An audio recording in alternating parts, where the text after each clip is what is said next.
Three, two, one. Broadcasting tape delayed from Soldier Field, where they need some help. The Sports Economy Show is on. I'm Bill. This is JP. We're here to pump you up. So today's show is part 2 of our Quarterbacks and Coaches series. It's only 2 shows. I don't know if you'd call that a series or not. But anyway, yeah. So JP is going to get to say it again. We're trying to do like Netflix and start getting multiple episodes. That's right. That's right. You'll get tired of watching about episode 7. Anyway, so JP is going to get us started out with some quarterbacks who are left for dead. But now the fact that they got new coaches, they seem to be superstars. So take it away, JP, and let us know who you're talking about. Yeah. So it's always the question when a quarterback gets drafted, and then he doesn't succeed after 1 year. Is he a bust? Does he really suck? Did they make a mistake? Well, a lot of times it's the organization he goes to and the coach he goes to. Because I'm going to give you a couple of examples. Baker Mayfield right now is on an MVP level. He's getting MVP votes. Is this his 4th team or 3rd? Baker Mayfield, I think it's his 4th team. Okay. So he is now at Tampa. He is thriving. He replaced the GOAT in Tom Brady. And now people think he is the greatest thing since sliced bread, which, who knows how long it's going to last. But right now he is balling. He's balled out in Tampa for the last 2 years. Well, he originally started in Cleveland. And the pinnacle of football. Right. And okay, let me just give you some stats on the Cleveland Browns. Since they left in 1995, right? Yeah. They left and became the Baltimore Ravens. Then people was such an uproar. People brought the Cleveland Browns back at the end of the 90s, right? Yeah. Yeah. Since that time, so we're talking almost 30 years, right? The Cleveland Browns have had 22 starting quarterbacks, which to me, no. The Cleveland Browns have had 41 starting quarterbacks, which to me 41. I thought was still relatively low. We're not even at week 8, and they're on their 2nd starting quarterback this year. That's right. And so the Cleveland Browns have had Johnny Manziel. Yeah. Right? That didn't work. Baker Mayfield, that didn't work. They've had Tim Couch, that didn't work. They have drafted so many quarterbacks, and none of them have panned out. I don't know how, but they haven't. So now we're in the place. You now have Joe Flacco, who was over 40 years old.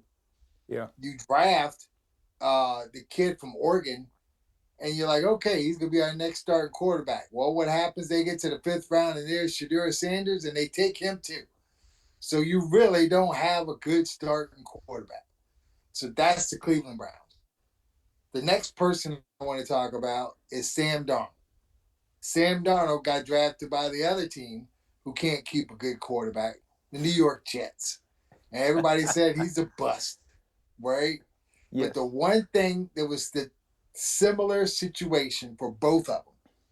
Ironically, both of them were at the end of their careers pretty much, and they went to Carolina, and the Carolina Panthers started both of them in the same 2022 season, the year before they drafted Bryce Young. Shipped them both off after that. Baker Mayfield ended up getting traded that same year, the 2022 season, to the Rams.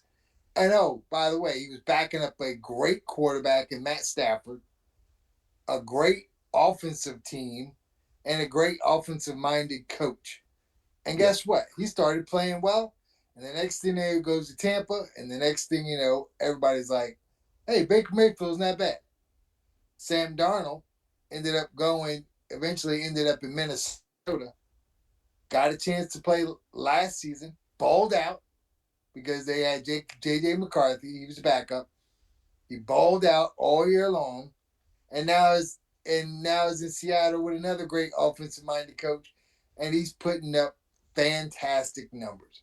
So basically, what it all boils down to is if you're in the right system or if you have the right coach, you're going to pretty much succeed.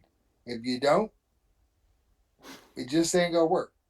Now, I'm personally going this next part. I'm personally going to say it kind of hurts my heart. My team, the Pittsburgh. I got one question for you. If Tom Brady would have been either in Cleveland or Arizona, would he have won a Super Bowl? If Tom Brady was drafted by Cleveland or Arizona Cardinals, yeah, we wouldn't even know who Tom Brady was. It's right. He would have been in the league.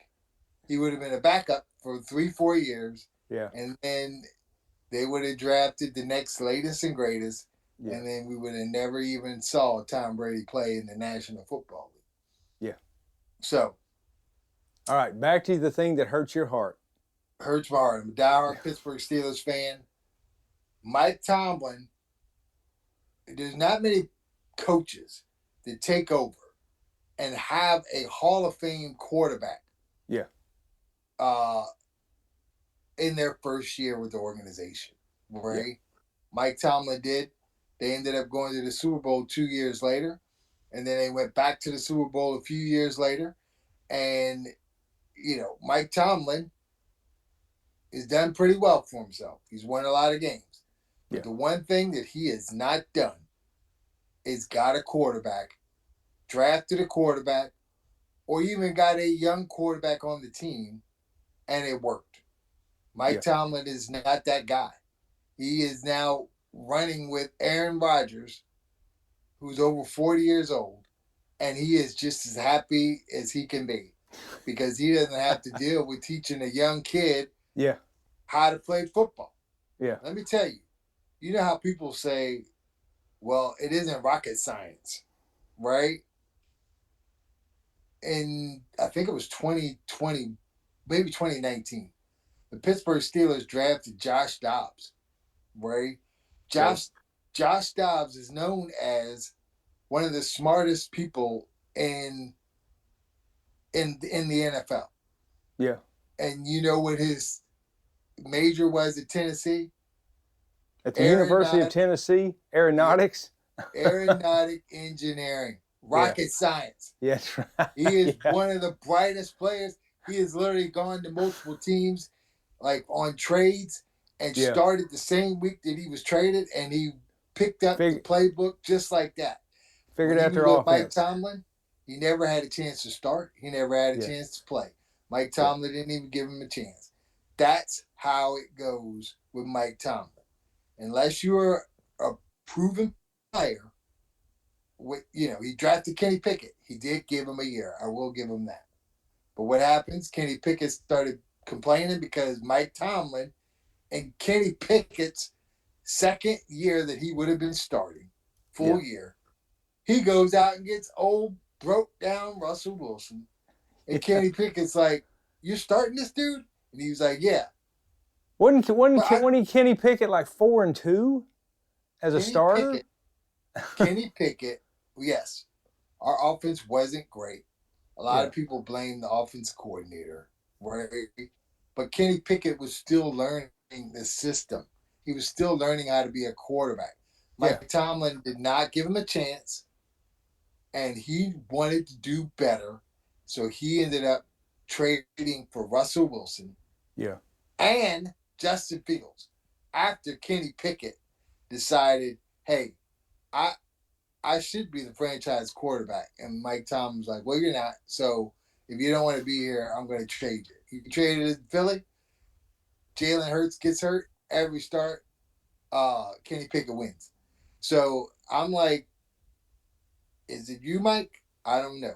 It hurts my heart, but Mike Tomlin, he's going to keep winning. He's going to keep winning.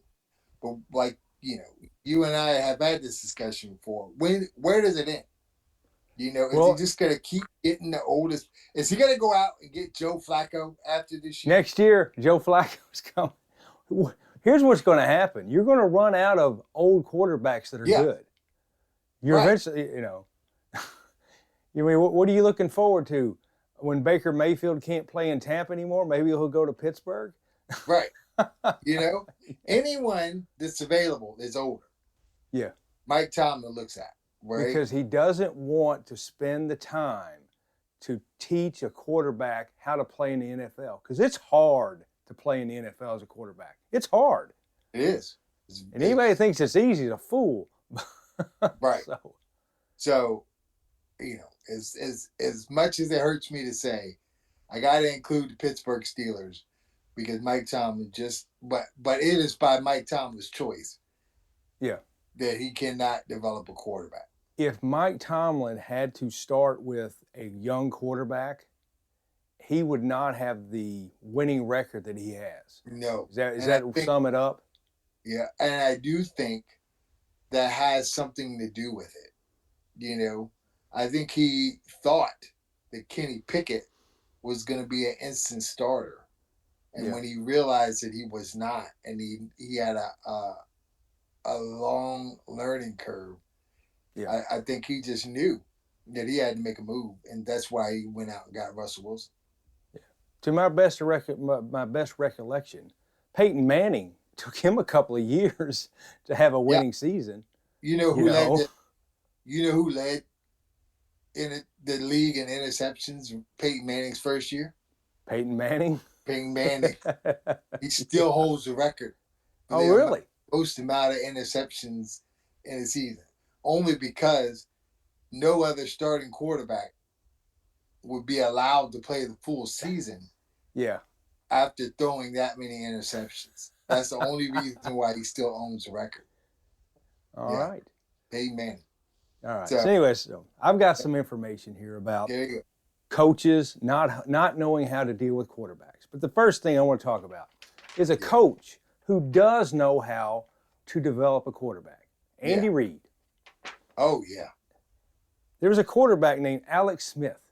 How many people out there in YouTube land remember how great Alex Smith was? Nobody. Andy Reid went 50-26 in the regular seasons that he played with Alex Smith. They played 5 seasons together. He was 50-26. He went to the playoffs 5 times. He was 1-4. Didn't win any playoff games, but he had regular winning records in the regular season with Alex Smith. Yeah. So you can, as a coach, win with a quarterback that's just par. Would you agree with that? Yeah. If you're a good coach, you can get the most out of the players that you have. Winning a Super Bowl with an average quarterback, probably out of the question. But it's because it's hard. But you can win. Mm-hmm. See these teams right here, folks? These are all quarterbacks that these coaches have gone through because they just can't figure out, hey, I can get this quarterback to win, because they just can't. What is that? Oh, okay. This is a sheet showing all the quarterbacks that the NFC North have went through, and Green Bay's gone through 3 quarterbacks. So, since 1992, basically every team here has gone through at least 1 quarterback every other year. You can't tell me that there's not been some that they couldn't win 9 games with. Right. I mean, really? Well, Lovie Smith actually went to a Super Bowl. He did? Yeah. So anyway, the Chicago Bears since 1993 have had 7 coaches. 7 coaches and 20 quarterbacks. The Minnesota Vikings have had 6 coaches and 22 quarterbacks. Oh, my God. Since 1992. Oh, my God. Yeah. 6 coaches. And Minnesota is an organization that has had a reputation of winning. Yeah, well, for whatever reason, they have a reputation for winning, but can you tell me how many playoff games they won in, say, 30 years? Yeah, they 2 to 3? Probably two no, to three playoff games. they've won a decent amount of playoff games because they've gotten to the NFC Championship game at least 3 or 4 times in the last 30 years. They just can't get to the Super Bowl. Okay. Right? And they win playoff games. They just don't go all the way. You know, they're very competitive. But I'm interested to hear about the last team. The Detroit Lions. Yeah. Remember Wayne Fonts? Yeah, I do. Wayne Fonts was actually a pretty good coach. He really was. He was. They went to the playoffs regularly, but he just couldn't get over the hump. The Detroit Lions, since 1995, 10 coaches. 10. Yeah. And Good. approximately 18 or 19 quarterbacks. And you know why? The only reason why that's so low. Yeah. Because Matt Stafford was there for like 10 years. Yeah. And Matt Stafford was a starting quarterback for a long time. Yeah. But he just couldn't get there. Then they traded Matt Stafford away, and what happened?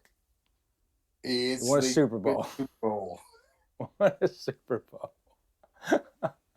So the point to all this, folks, all this, is there are coaches in the league, and a lot of them, who just cannot develop a young quarterback to win. I'm not talking about a Super Bowl. That you better be a Hall of Famer or have Hall of Fame players around you to win a Super Bowl.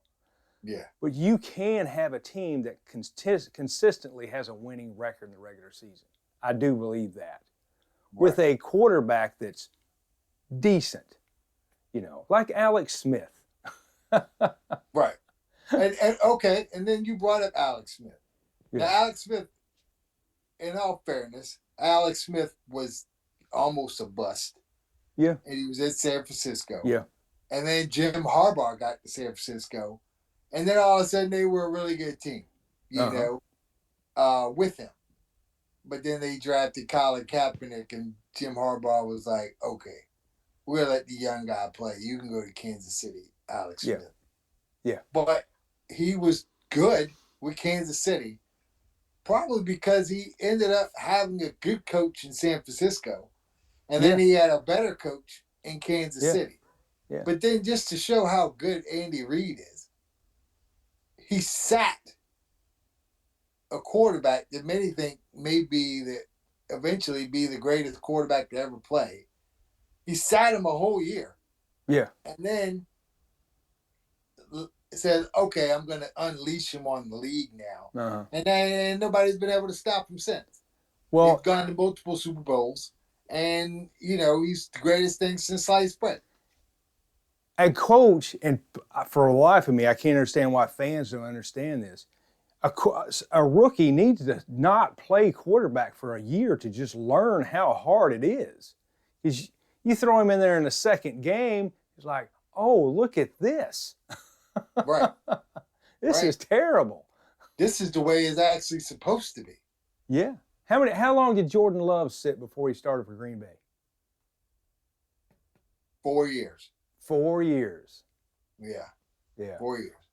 Yeah. That's a little long, but still, this is what you have to do, to win. Yeah, 4 seasons. Look at Green Bay's success. Right. So they've had 3 starting quarterbacks. Since 1992, I think that's the same amount of coaches they've had also. It may be. Maybe 1 or 2 more. That's it. Yeah. They had, the 90s, they had Holmgren. Yeah. And then they had McCarthy. Right. Holmgren, then McCarthy. They had McCarthy for a long time. And then they got this other. I think they've only had like 3 coaches. Yeah. It's funny how the teams that don't make coaching changes seem to be better. Well, look at Pittsburgh. They don't change coaches. 3 coaches. And they win. They don't win what people want them to win, but they win consistently. Right. Something to be said about that. I think the biggest thing for this whole discussion is when you have a franchise quarterback and that quarterback works, it gives the fans hope. You know, It just gives the fans hope. You know, like I was looking at the Tennessee Titans. Do you know since the Tennessee Titans became Tennessee Titans, Yeah. you know they moved from Houston in the Yeah. 90s. They had Steve McNair. So you might as well say he was a Houston Oilers draft pick, right? Yeah. Yeah, he was in Houston, then came with Right. them to Memphis, He was a then Pro to Bowler. Nashville. Right. He split the MVP with Peyton Manning the year that Tennessee went to the Super Bowl. Yeah. Since the year they went to the Super Bowl, The year 2000. they have drafted 5 quarterbacks in the first round. That means you're bad. None of them have panned out. Vince Young, Marcus Mariota. Yeah. Marcus Mariota is the only Pro Bowler that they've actually drafted that did. Yeah. They got to the Pro Bowl, and the only reason why he got to the Pro Bowl was because everybody else was like, I don't want to go to the Pro Bowl. So he was an alternate, and they actually brought him in. He actually had a good season instead of great. But then everybody realized he sucked after a few years, and he was gone. Jake Locker. They've had so many quarterbacks, and now they're on a new one, and he's getting his brains beaten in with no coaching. And he'll Cam Ward, number 1 pick from Miami. Right. He'll be this. They had just drafted Jason Levy like 2-3 years ago, and they gave up on him. So when you're a bad organization, it's just the way it goes. It's just the way it goes. All right, folks, we're gonna have to wrap this show up because we can ramble on for another hour. But I want to go eat something and watch the World Series. Yeah, the Fighting Otanis, I got them going win 5. Fighting Otanis. It's lovely. All right, folks, remember, like and subscribe because we need $1 gazillion so we can go watch the Fighting Otanis in live, like for the next 3 World Series straight. So long, everybody. So long, everybody. Y'all come back now. Here.